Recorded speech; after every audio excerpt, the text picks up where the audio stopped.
दोस्तों, बिहार की राजनीति में जब भी कोई मोड़ आता है एक चेहरा जरूर सामने आता है। वो चेहरा किसी और का नहीं है, वो है चिराग पासवान का। कभी प्रधानमंत्री नरेंद्र मोदी का हनुमान बनकर एनडीए पर सवार होते हैं, कभी उसी गठबंधन की सरकार को आड़े हाथों ले लेते हैं, निशाने साध देते हैं, कई तरह से सवाल पूछ देते हैं। और हाल ही में उन्होंने कहा कि नीतीश ही बिहार की अगली सरकार के नेता होंगे, नीतीश कुमार के नेतृत्व में एनडीए बिहार में चुनाव लड़ेगा।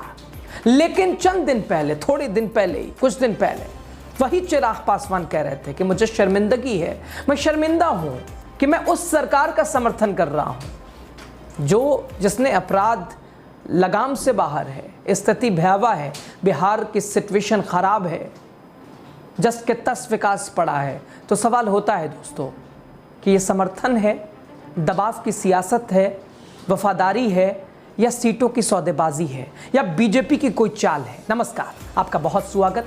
आप देख रहे हैं द राजनीति का विशेष सेगमेंट खबर और विश्लेषण। मैं हूं आपके साथ यासूब रजा। दोस्तों, बिहार की राजनीति हमेशा से अप्रत्याशित रही है, उलझनों में भरी रही है, लेकिन मौजूदा समय में एक नाम लगातार सुर्खियों में रहा। वो नाम है चिराग पासवान, लोक जनशक्ति पार्टी रामविलास के अध्यक्ष, युवा नेता, केंद्रीय मंत्री। कभी मुख्यमंत्री नीतीश कुमार पर तीखा हमला बोलते थे, तो कभी उन्हीं को मुख्यमंत्री का चेहरा बताते नजर आए। ये दोहरा रुख, जहां एनडीए की एकता पर सवाल उठ रहे हैं, ये दोहरा रुख है, ये दोहरा मापदंड है। एनडीए की एकता पर सवाल है, एनडीए में क्या सब कुछ ठीक है? चुनाव से पहले एनडीए एक है या बिखरा हुआ है? वही चिराग की रणनीति को दबाव की राजनीति के रूप में भी देखा जा रहा है। हाल ही में दिल्ली में दिए गए बयान, चिराग पासवान ने कहा बिहार में एनडीए का चेहरा नीतीश कुमार होंगे, नीतीश कुमार के ही अध्यक्षता और नेतृत्व में हम बिहार में चुनाव लड़ेंगे, एनडीए चुनाव लड़ेगा, अगली सरकार उन्हीं के नेतृत्व में बनेगी। यह बयान उनके उस तीखे हमले के चंद दिन के बाद आया है दोस्तों, जिसने उन्होंने साफ तौर पर नीतीश सरकार को बिहार में कानून व्यवस्था की विफलता के लिए जिम्मेदार ठहराया था कि नीतीश कुमार की सरकार और हम उसके साथी, और बिहार में अपराध चरम सीमा पर। दोस्तों, चिराग पासवान क्या कह रहे हैं आपको बता रहे हैं। उन्होंने कहा कि मुझे शर्मिंदगी होती है कि मैं ऐसी सरकार का हिस्सा हूं, मैं ऐसी सरकार को समर्थन कर रहा हूं जहां हर रोज हत्या, अपहरण, लूट हो रही है, और मैं उसी सरकार का हिस्सा हूं। दोस्तों, शासन प्रशासन पर चिराग पासवान ने एक दो बार नहीं, कई बार हमले बोल दिए हैं। ये बयान दोस्तों, ऐसे बयान सरकार की नाकामी की पोल खोलते हैं, लेकिन जब यही नेता कुछ दिन बाद उसी सरकार के मुख्यमंत्री के समर्थन में बोलते हैं तो सवाल उठना लाजमी है, सवाल उठता है और उठना भी चाहिए। चिराग पासवान ये संदेश दे रहे हैं कि वो गठबंधन के बिल्कुल वफादार हैं, गठबंधन के प्रति वफादार हैं। ऐसे में ये दोहरा रुख रणनीतिक तो लगता है, लेकिन सवाल भी खड़े होते हैं कि क्या ये गठबंधन की मजबूरी है या कोई रणनीतिक चाल है। दोस्तों, बात 2020 विधानसभा चुनाव की कर रहे हैं। चिराग पासवान ने एनडीए से अलग होकर 137 सीटों पर अपने उम्मीदवार उतारे थे। नतीजा यह रहा कि जेडीयू को भारी नुकसान हुआ, जेडीयू को भारी नुकसान झेलना पड़ा। दोस्तों, इसका नतीजा यह भी हुआ कि नीतीश कुमार की राजनीतिक हैसियत कमजोर हुई, कम हुई, छवि कमजोर हुई। तब चिराग ने खुद को मोदी का हनुमान कहकर प्रचार तब भी किया, जबकि असल में वो बीजेपी के बैकडोर रणनीति के तहत जेडीयू को कमजोर करने का काम कर रहे थे।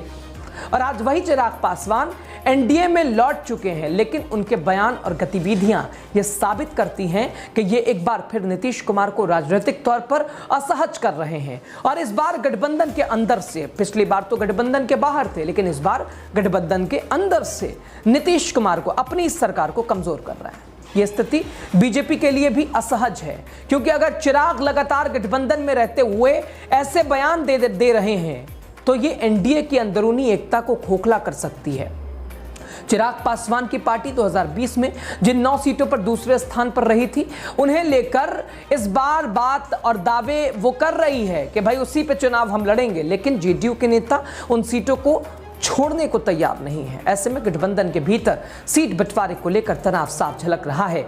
बीजेपी के अंदर कुछ ठीक नहीं चल रहा है। एनडीए बिहार में कमजोर दिखाई दे रही है। जेडीयू मानती है कि चिराग की पार्टी का जनाधार सीमित है, जबकि चिराग ये जानते हैं और चिराग ये जताना चाहते हैं कि बिना उनकी पार्टी के एनडीए बिहार में मजबूत नहीं हो सकता है। ये टकराव केवल सीटों तक सीमित नहीं है, ये असल में राजनीतिक नेतृत्व और नियंत्रण की लड़ाई है दोस्तों। चिराग पासवान की आलोचना केवल राजनीतिक नहीं बल्कि प्रशासनिक असफलताओं पर भी है और बिहार में अपराध, भ्रष्टाचार, बेरोजगारी जैसे मुद्दे चरम पर हैं।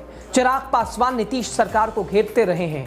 अगर कोई नेता खुले मंच से कहता है कि मुझे शर्मिंदगी हो रही है कि मैं उस सरकार का हिस्सा हूं, यह सिर्फ नाराजगी नहीं है, यह स्पष्ट संदेश है, यह स्पष्ट संकेत है कि सरकार की कार्यप्रणाली फेल हो चुकी है, सरकार विफल है।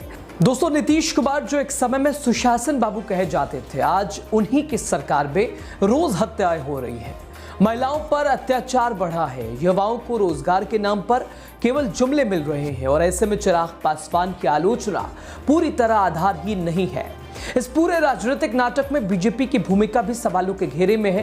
क्या बीजेपी जानबूझकर चिराग को नीतीश पर दबाव बनाने के लिए इस्तेमाल कर रही है, चिराग का इस्तेमाल कर रही है, या फिर दोस्तों वो चिराग को इसलिए साथ बीजेपी ने रखा है ताकि भविष्य में जेडीयू की सीटें काटी जा सके? और दोनों ही स्थिति में ये साफ है कि बीजेपी बिहार की राजनीति को सत्ता की भूख से देख रही है, ना कि विकास के एजेंडे से। चिराग पासवान की राजनीति चाहे जितनी भी रणनीतिक हो, यह साफ है कि एनडीए में दरारें गहरी हो चुकी हैं। एक तरफ नीतीश कुमार है जिनका जनाधार लगातार कम होता जा रहा है, दूसरी तरफ चिराग जैसे नेता हैं जो अपनी सियासी हैसियत बचाने के लिए दोहरी चालें चल रहे हैं। बीजेपी की भूमिका भी संदिग्ध है, जो गठबंधन की एकता की बात तो करती है लेकिन असल में अंदर ही अंदर अपने लाभ के लिए समीकरण साध रही है। और बिहार की जनता अब इस गरम नरम खेल से उब चुकी है। दोस्तों, अब बिहार की जनता को विकास चाहिए, स्थिरता चाहिए, जवाबदेही चाहिए, जवाबदेह सरकार चाहिए, ना कि गठबंधन की जोड़ तोड़ वाली राजनीति। तो चिराग पासवान की ये दोहरी चाल बीजेपी की जेडीयू की जमीन खराब करने को लेकर बीजेपी की कोशिश, क्या मतलब निकाला जाए? खबर पे आप क्या सोच रहे हैं? जरूर अपनी प्रतिक्रिया कमेंट के जरिए हमारे साथ साझा कीजिएगा। बहुत शुक्रिया अंत तक वीडियो देखने के लिए।